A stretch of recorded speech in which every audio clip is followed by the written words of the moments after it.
Good day and welcome to another edition of Sharing Trade Information on Global Trade Tutor. In this series of video, I'll be talking about China.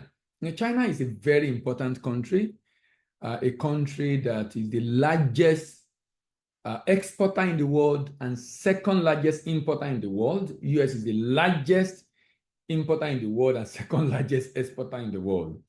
China has become a major force in recent time, and any individual looking to do business in any country, you definitely want to do business with China, particularly sending raw materials and intermediate product to China. It's important to know that intermediate product is a big deal now in the world. Intermediate product basically means the product is not raw and the product is not finished.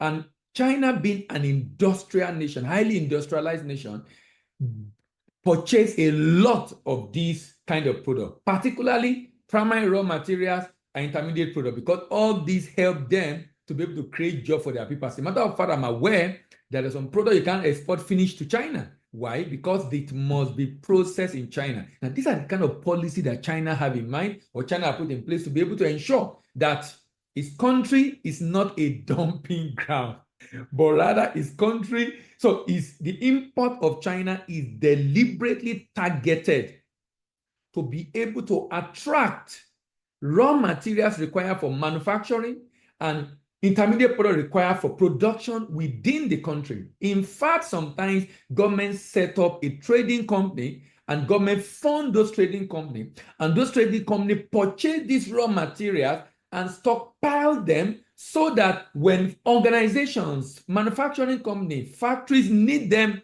and they don't have enough cash, they can buy from this trading company. This trading company can even help them issue a letter of credit while the good is on the way. Then they can pay this trading company later. These are the kind of policy and initiative that China has put in place, beyond also the incentive that China gives to its businesses. Now, in this series, I'll be looking at, it's going to be about 20 videos, and I'll be looking at different products, from raw materials to machine and equipment, to precious metals, to transportation, to metal product, to oil product, to foodstuff, to clothing, to different products, animal product, packaged medicament, chemical product that China is importing into its country. By the way, the import volume of China is over $2 trillion.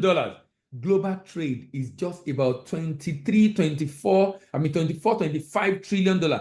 And China alone is taking up over $2 trillion. That tells you the level of dependence of the global economy on China. So let's go.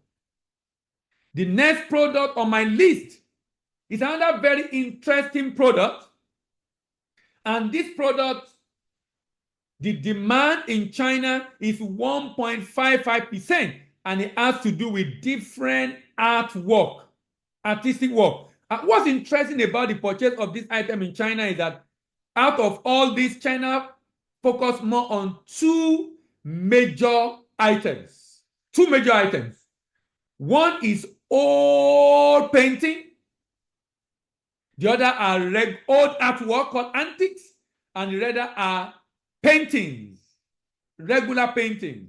You know, the painting now can be painting done with hand, painting done, some drawing now are done with computer and then eventually printed, different artwork. But what's interesting for me on this is the fact that China is spending about 54%.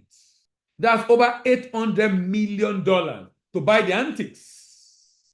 And about 40%, that's about $600 million to buy the paintings. China's demand for sculpture is very, very low. That's just about 5.02%.